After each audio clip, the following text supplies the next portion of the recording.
Thanks everyone for being with us today. It's July 7th in Tokyo, as it is in Europe. No, one of the crazy times that we did in the past when it was night here. I'm very happy actually to be here today with you. I will be also the speaker for today's presentation, but we also have a guest of honor that is here with me today in the same room. Motoshi Sobue, and Moto, welcome for being with us. I'll give you the floor in a bit. So today we will definitely talk about open innovation with universities and research centers, as it being advertised, of course. But we will also talk about the experience of Moto-san and his experience with this startup that actually is a spin-off from a very important research organizations here in Japan called AIST. And it's a very exciting technology, and I think it's a great example on how a technology can be spun out from a research center or a university and become a real product, and hopefully also conquer the market. So we will hear about the company that Moto-san is running in a few minutes. So before starting with the presentation, let me, as usual, talk for a second about the help desk. As you probably know, since you're here with us today, this is an initiative of the EU-Japan Center, and I'm the project manager, so I'm running the initiative from here, from Tokyo. You can always reach me at the email that you see here, so luca.escoffier@eu-japan.gr.jp. You can take a look at the website from the link that you can see here from the slide. And please do help me spread the word about the survey for SMEs that we are continuously running to gauge the interest of SMEs in the services of the help desk. And if there are things that can better, of course, we would love to hear from you as well, so that we can help you in the best way possible. And also, finally, the last link that you can see from the slide is the one that allows you to register to our newsletter. I would then move. All right, and I can directly skip, of course, the first slide by telling you what is the table of contents, what we are going to talk about today. Just a very short introduction about open innovation practices, a brief overview of the online tools that are offered by the EU-Japan Center and the EU-Japan Technology Transfer Helpdesk to practice open innovation, so to do something with in very practical terms. And then also I will mention the offline services that are offered by the help desk, and that can help especially SMEs, small and medium-sized enterprises, in practicing open innovation in very practical terms. So starting from the first of the three pillars, the first three topics that we're going to cover today. Open innovation, what it is. It's probably most of you already heard about this term, this expression in the last couple of years now, but now it's especially hot. Everywhere we see papers, we see presentations, we see websites where they are heralding the adoption of open innovation, companies that are claiming to practice open innovation. So open innovation is not something actually that new. It's something that was already practiced before the term was coined. But still, it's to be very practical in understanding what open innovation is. It's a business paradigm that, in theory, hopefully, should allow companies in reaching new products and in making innovation, so creating successful products in a quicker and better way. And of course, it's not related only to products. You can get better in practicing open innovation in a way that can also help you bettering your existing services or also industrial processes. So it's not definitely limited to the creation of new products. And it can be done in a digital or an analog way. We will see in the next slides how we can do it. But definitely, for example, as far as the help desk is concerned, if you want to be helped by us, we can help you in two ways. In a digital way, and you'll see how, thanks to the portal that we run, or in an analog way, which means getting in touch with me and doing some of the things that I will tell you in a couple of minutes. Open innovation, why? Because we have to adopt a very open mind and be open to external resources. Because as we know, this is the time of disruptive technologies that are entering the market. They are destroying existing markets. They're destroying existing competitors in very, very little time. And it's also the time of bold business models. Think of companies like Airbnb that completely changed the way we now reserve rooms and homes across the planet. So you have to accept this. As a company, you have to understand that things are moving much, much quicker. Things are changing. And if you don't practice also open innovation, probably your business is likely to implode in a very short time. Why you should follow the principles of open innovation, because you can make probably the same things in a shorter time frame. When, for example, when you are resorting to someone that has already a solution to a problem that you're also facing, and if you can be in touch with this company, with this person, with this inventor, probably you can leverage the fact that they are in a much more advanced development stage, and which means that you can save a lot of time if you are going to establish a collaboration, or if you're adopting this new product or service that was already conceived and maybe tested. And this also leads to another thing, another point, because you can save money.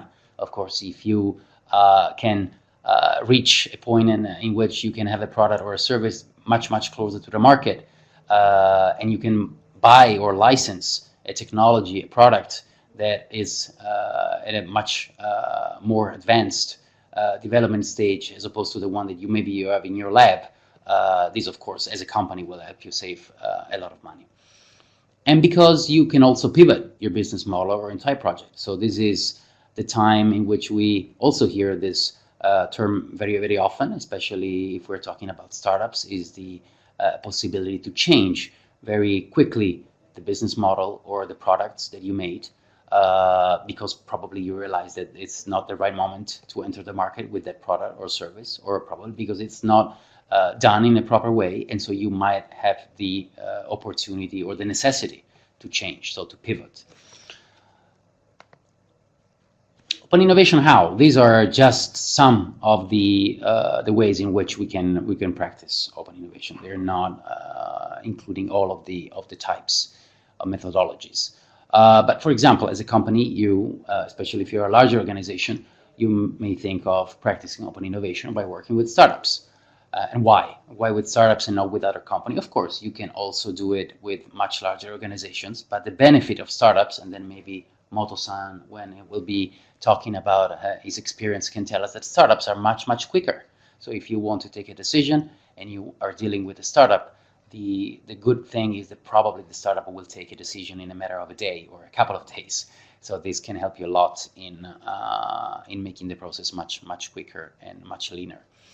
Of course, you can do it by working with universities and research centers, which is what we try to help you do here at the help desk. So this means that basically you get in touch with organizations that might be interested in working with your organization, maybe on research projects, or they might have the interest in licensing out technologies that have already been created, maybe prototyped, and of course patented, or they can have a patent application that is pending.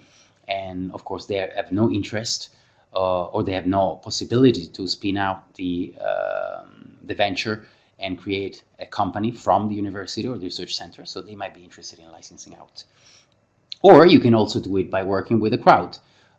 Probably you're aware of many websites that allow you to basically get in touch with communities of researchers, or not just with the researchers necessarily, also with the crowd in general, that can help you solve a solution. Usually they allow you to post a problem, to craft a problem, and then the problem is sent to the crowd, and then the crowd is of course, giving you different solutions, and you are free to choose if there is a winner, and usually the winner also get a compensation in terms of a monetary reward. What is the safest and cheapest method? Well, among these three methods that I just mentioned, probably the safest and cheapest is the either working with startups or with universities. It really depends where you're looking at. So, of course, there are maybe universities that have way more favorable ways to deal with organizations, with companies. So different ways to license out technologies that might be very interesting. So, for example, they have no upfront payment. They can just have running royalties. So this might be definitely an option for a company to pursue, because basically the cost at the very beginning would be close to zero, but the cost that they would then have to bear while they are producing the product that is licensed, or the service that is licensed, is basically a cut on the profits they are going to make. So this could be a very safe and cheap solution. And how can I do it in practice?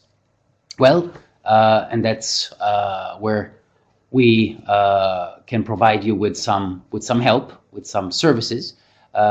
If you're here, probably you already know the help desk and what we do. It's, once again, it's an initiative of the EU-Japan Center for Industrial Cooperation. And what we do is mostly helping universities, companies, research centers, and individuals, both from Japan and the European Union, in creating matching opportunities, in finding technologies that are available.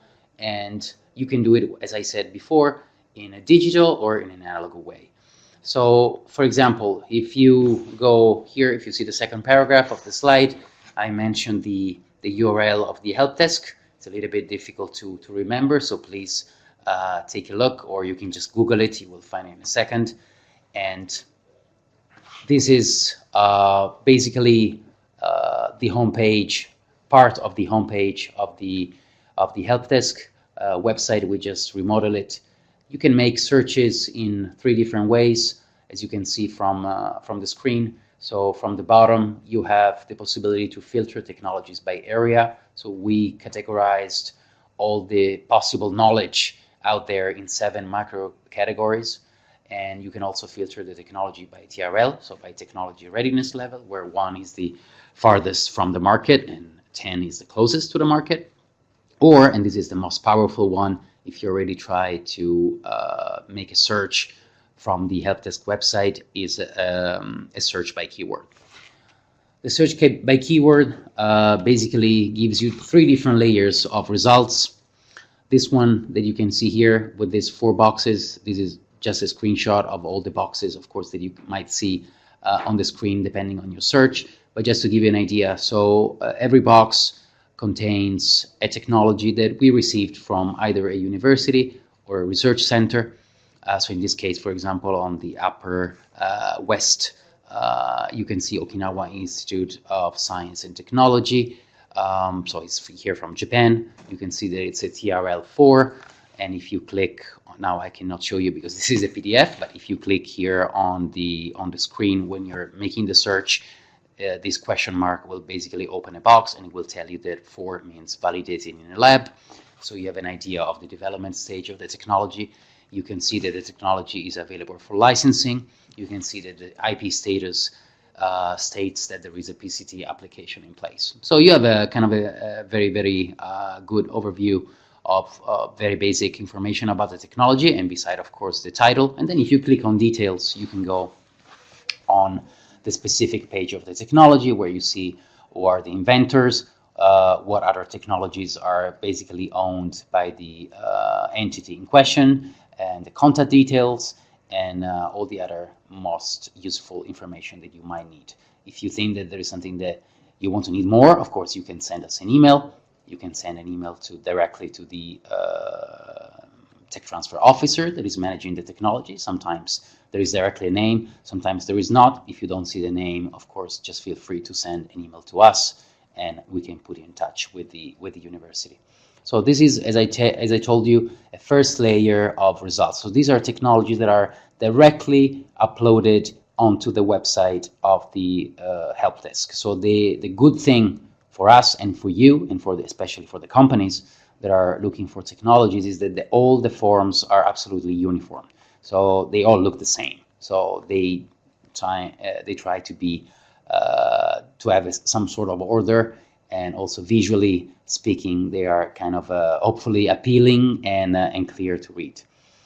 The second layer that you see here when you make a search is basically showing you the results coming from two other databases that we aggregate. The one on the left is the website of the database of the EEN, the Enterprise Europe Network, and in this specific case, for example, I made a search with the keyword nano, and here is showing me that there are 79 technology offers from the website of the EN that you can look at. On the right hand side, you can see that there are 1,179 results from JSTOR. JSTOR is the largest database of available technologies here in Japan. So basically, with these two layers, and exclusively these two layers that I show you, so the one before the technologies that are directly here and these other two boxes, you have a list of technologies that you know are available for licensing. So as a company, you already know that these technologies do not just have a patent or a patent application, but they are also available for licensing, which for a company, of course, is a very good piece of information to know. The third layer of the result page is showing you how many patent documents exist worldwide. What does it mean? We have access to a database of more than 100 million patent documents, where by patent documents I mean patent applications and patents from the major patent offices in the world. So as of today, as I said, there are more than 100 million documents that you can browse. And if you click on the numbers, now I cannot show you because this is a PDF, but if you are on the results page and you click on show me, basically you will be redirected to the page of the database where you can look all the patents, and you can have some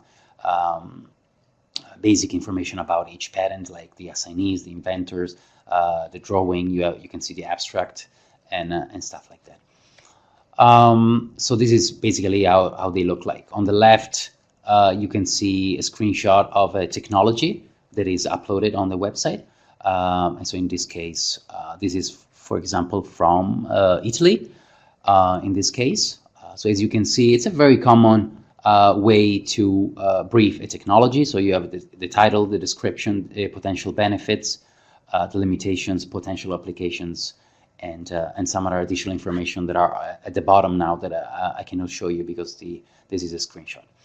On the right-hand side, you see a screenshot of the patent database. So once you have access, as I told you here, on the box Show Me, basically you're directed to a page like this, where you have all the list of the patent documents that you can browse. And as you can see, you can have the basic information from each patent document. If you are a university or a research center, because these are the only entities that can upload their documents, their patent documents onto the website of the help desk, there is a box on the homepage, and basically if you click on this box, you will be redirected to this page. So this is a screenshot of the submission form. Usually, if there are universities that are today with us and you're interested, you're not yet one of the partners of the help desk, but you want to submit a technology, please send me an email. And usually it's very easy. We just schedule a phone call. I will basically guide you through the different functionalities and features of the help desk website, and I will tell you how to submit a technology, but it's pretty intuitive. It's very easy. There is also a tutorial here, as you can see, and then we are good to go. And then of course, we will also help you in promoting the technologies that are on the website. So far, we talk about the digital way in which we can help you promoting open innovation for you as a university, a research center, and for you as a company to have access to resources. But there are also, of course, offline services that can be actually even more powerful. So what I told you, I told you until now, basically, it's can be summarized as the so-called push approach. for those that are from this kind of business, they know very well what I'm talking about. So a database is a way to collect information and push it outside. But this is not enough. So we might need also to have a pull approach. So how can we help you, you as a universities and research centers, and you as companies, in creating this very virtuous circle to pool technologies? It's very easy. You can just be in touch with us, with me. If you have, as a company, you are looking for a solution which can be either patented, or you may just want to find potentially a partner in a university or research center to collaborate, to work on something that is pretty new, and it will help you proceed with your projects. Just you can just send us an email. We can set up a call. We will help you craft an RFP, so a request for proposal, which in very practical terms is basically a one-pager. It's a one-page document in which we state what is the potential problem, the problem that the company is trying to solve, or the collaboration that is the company is trying to achieve.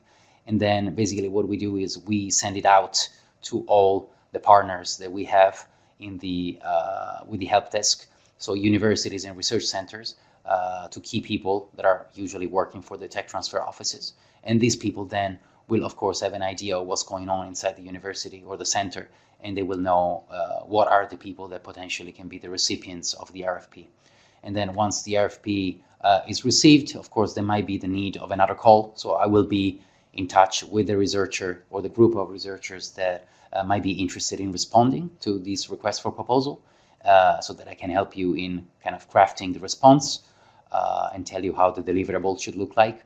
And then basically what we do is to send back to the company that was interested in the partnership or in the technology, and then from there is of course an evaluation period that can last for, I don't know, from a couple of weeks to a couple of months, and then hopefully there will be at the end either a collaboration agreement between the company and the research center or the university, or a license agreement if it was a technology involved that is patented.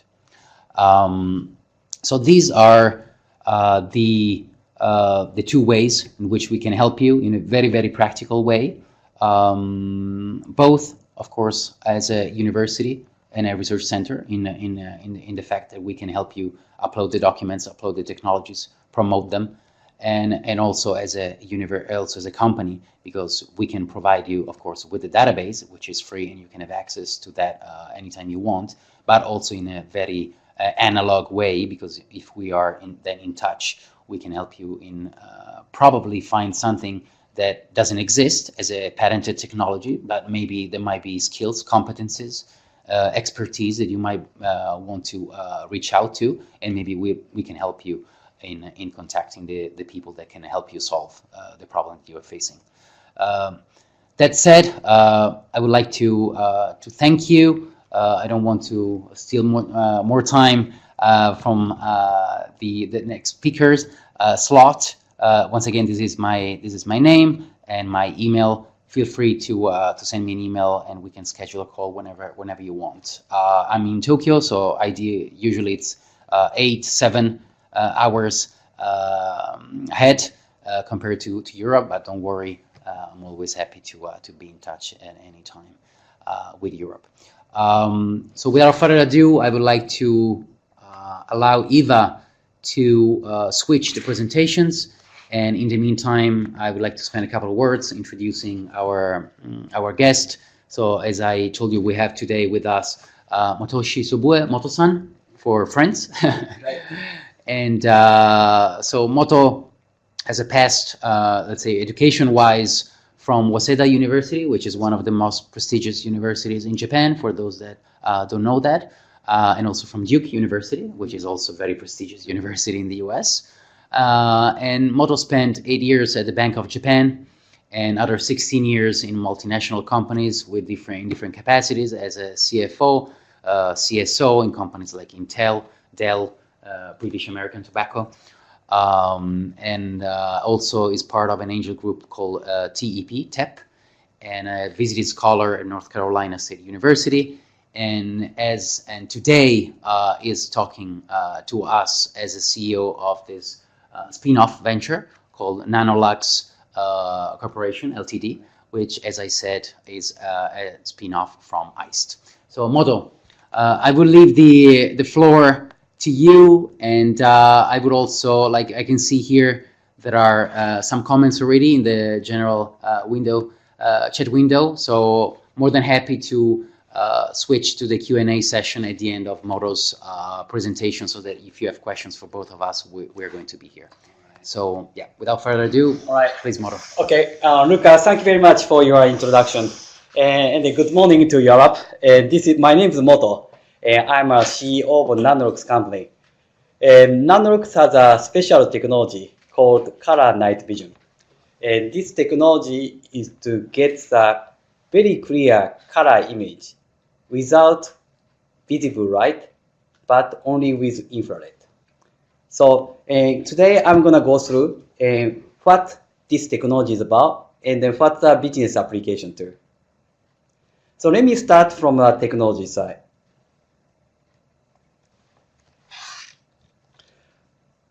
All right. So here is two images of the color of the night vision. If you look at the left side, you see conventional camera, and this gonna give us only monographic image. And on the right side, you see color night vision. In this picture, room is completely dark, and there's no visible light, but we can get this color image only with infrared. You may wonder what would be possible. That is the new findings developed by ICE, one of the most biggest industrial research firm in Japan. And logic behind this technology is correlation between visible light and the infrared. And as long as there is a correlation, we can guess visible light from infrared. That's the logic behind it. And our camera looks very similar to current camera. And mechanics is very simple. There is a infrared illumination, and reflection comes to the camera. And conventional camera can generate only black and white, and our camera can generate color image because our camera has a special imaging sensor which can separate IR light into 3 wavelengths. That's the only difference. So from the surface, a camera looks exactly same as today's camera. I'll skip a demo because this is a PDF, and you can visit our website, and then you're gonna see the real demo on the motion. I hope you're gonna enjoy it. Our competitive technology is high resolution camera. However, high resolution camera cannot take image without light, and it tends to be very expensive because it's gonna use very expensive imaging sensor and lenses on other devices. And it cannot take a clear picture and on the high motion or because they're gonna use slow shutter. Our color night vision can fix all these problems. So let me summarize what's a color night vision. Color night vision camera can do what conventional camera can do. In other words, if we want to increase the shutter speed or frame rate, small size, powerful lens, and whatever it is, we can do it. Color night vision is a pure value addition to the current camera. And because this technology can provide color image in darkness, we can enjoy a clear picture anytime, anywhere, regardless lighting environment. And then actually, this is not expensive because I just need a small enhancement on the imaging sensor, and cost implication is very small. So I can deliver this technology everybody who use camera today. And this technology is patented and exclusive to Nanolux. So let me move to the business side. Actually, darkness is a big problem in our society. We wanna prevent a crime on the surveillance camera, taking a very clear image in the night.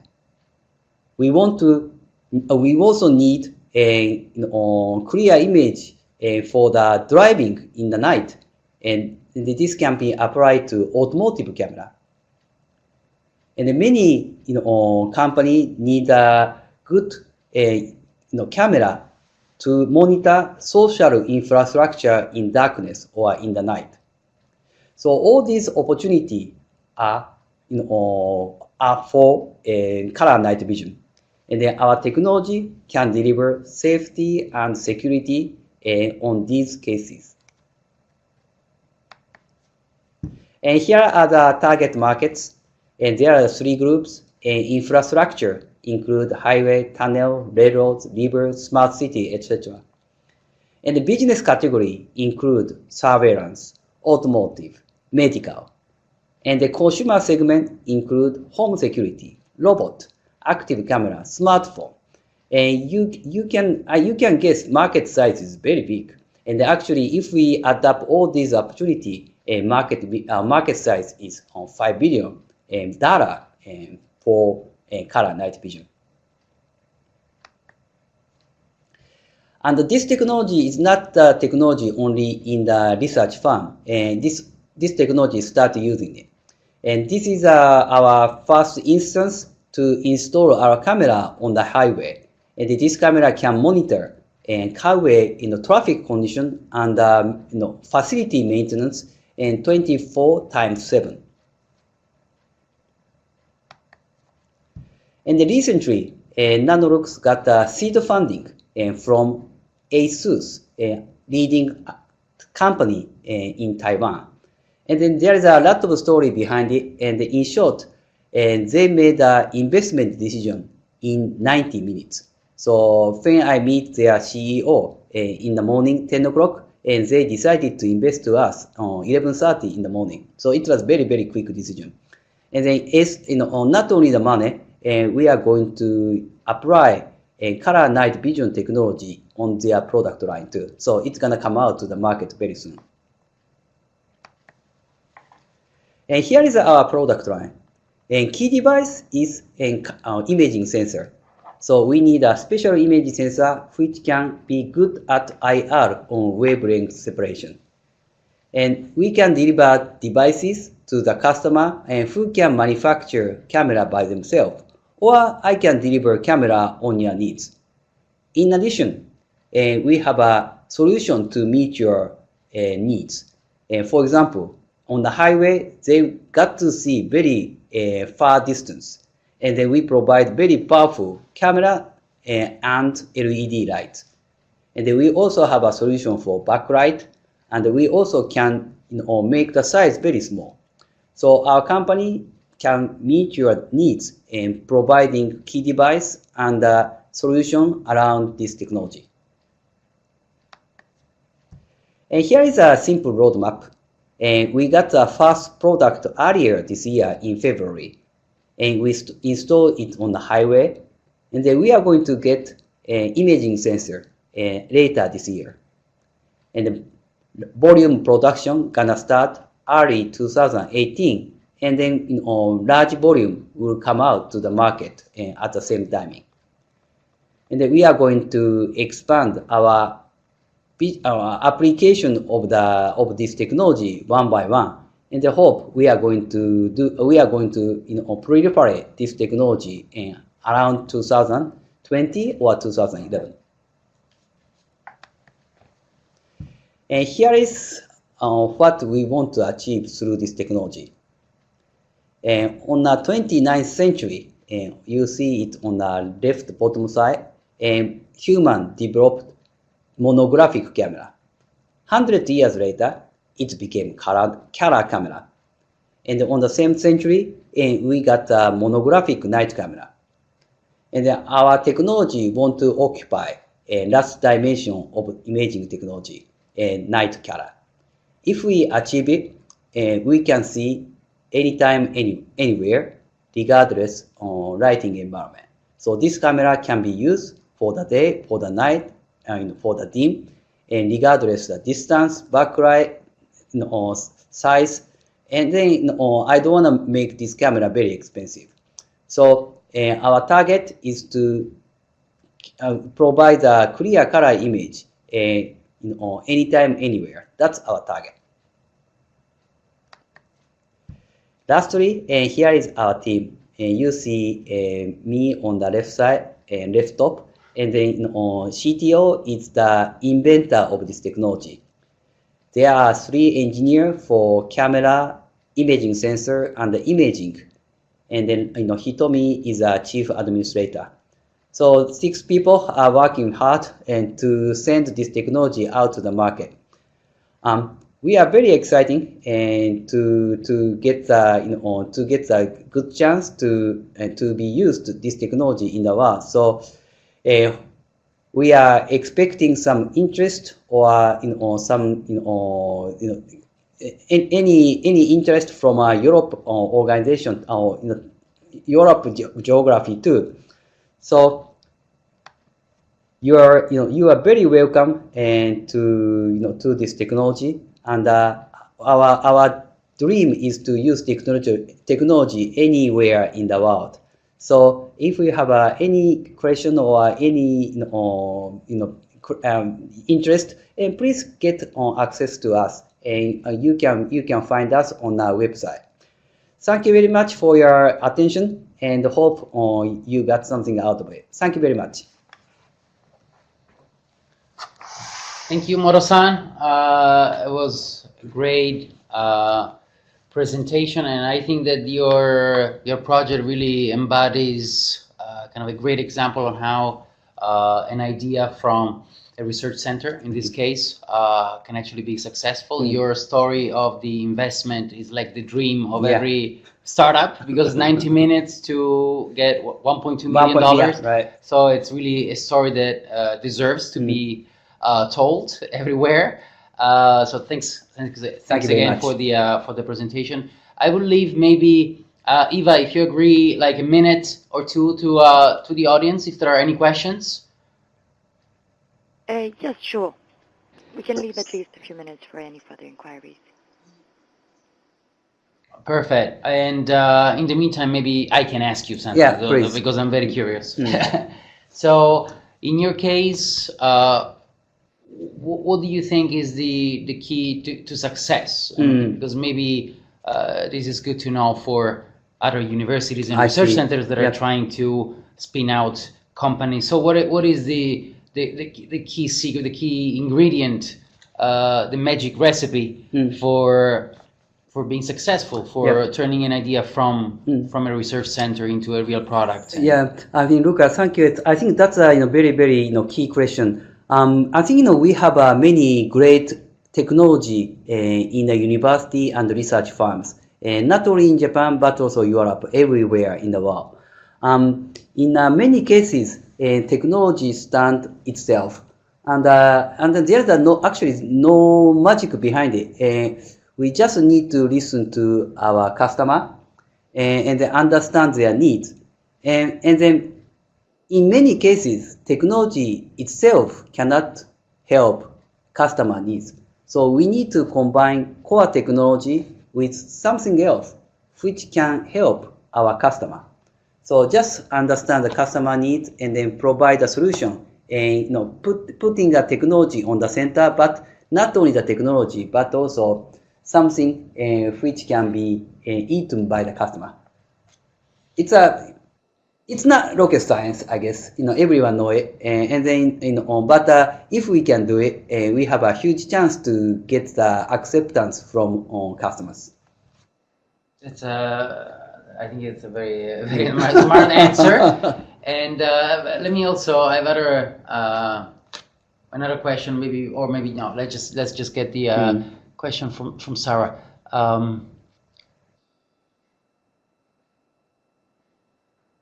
Yes, Sarah asking me if just universities and research center can post, and the answer is yes, just those 2 categories can do it. And the way SMEs can do it is by going on the website, and the search is free. So everyone can actually make a search from the website. So you can be either an SME or even a large organization, and you can make a search and find potentially the technologies that you might be interested in. I don't know if this answers your question. Okay, All right. good. And if there are, so if you remember in one of the slides that I showed before, the blue boxes are the technologies that we directly have on the website. So these are contacts that are directly, we can reach very easily. But if you find something that is in one of the other databases that we aggregate, still we can help you. This is not probably a direct contact, but anyway, we can definitely try to help you out in finding a way to get in touch. And also, if there are universities or research centers today listening to this webinar, please do remember that we can also help you in reaching out to potential licensees. So if you are potential licensees in the sense much larger organizations that are here, especially in Japan, so companies that usually might be kind of difficult to reach out because of their structure, as Moto-san maybe can witness. If you want to get in touch with a very large company here in Japan, you have units, departments, centers, headquarters. Basically, it's almost impossible to know who you have to be in touch with. Right. So we can try to help you also with that. So if you already have, as a university or research center, a company that you think might be potentially the right licensee because they already have a portfolio, already have products or services in the same field of your technology, that's also something we can try to do and help you out in finding exactly the right person within the organization. I have also another question from Moto. Right. Well, first, I have two questions. I'm very curious. Yeah. So you said that Asus is going to introduce the product in their own product line. Yeah. product line. So this means that the cameras of the computers. Oh, camera. It's a camera on their product. Oh, so okay. on their product can be something. Okay. Undisclosed. Okay. Sorry about it. Good to know. Okay. I'm just curious. Oh yeah. And also for the audience, and also anyway, the video will be uploaded very soon on YouTube. So we will also use it to reach out to other parties that today maybe were not present. But what are you looking for now? Okay. I worked with Asian company and some American company, but I have not worked with European company yet. I think I'm looking for two things. I'm looking for potential customer and potential technology partners. And then at this moment, this company is still very early stage of startup. So I need somebody who interested in this technology and if we want to use or if we want to develop this technology together.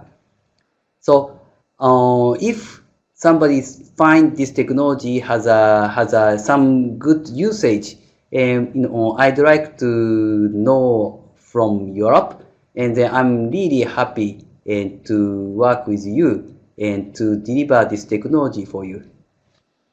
That's great, and as you can see, Moro-san is very open and really wants to make things happen. So I think this is really a great opportunity that we had today with this presentation in having you here, because this is a very clear, real, practical case of a technology that was originally born in a research center, now is hitting the market, got an investment from a giant in the industry, and potentially you can enter different markets and be successful. So I don't know if there are other questions from the audience. It seems there are not, but anyway, as usual. Okay, so as usual, the webinar will be online on YouTube. Okay. So if you, Moto, or you in the audience are interested in sharing today's webinar with some friends or companies that might be interested in working with Nanolux, please do feel free to share the link of the video. It's going to be on in our YouTube channel of the EU-Japan Technology Transfer Helpdesk. And yeah, for the other things that I mentioned to you, please do feel free to be in touch. Just send me an email and let's have a quick chat whenever you want. We're not going anywhere during the summer. We're working here, right? So right. very, very happy to be in touch. All right. And so thanks again for being with us today. Once again, for the 13th time. The next webinar will be in September. So I hope to see you then with a new presentation, exciting, hopefully presentation. And thank you, Eva, of course, for the continuous support and help from far. No worries. And It's a I pleasure. would say, Thanks to you both. yeah, I would say goodbye to everyone. Enjoy the summer, and see you and talk to you in September. All right. Lucas, thank you very much. Bye Talk to you bye. in September. Bye bye. Bye bye. Thank you. Yep. Bye.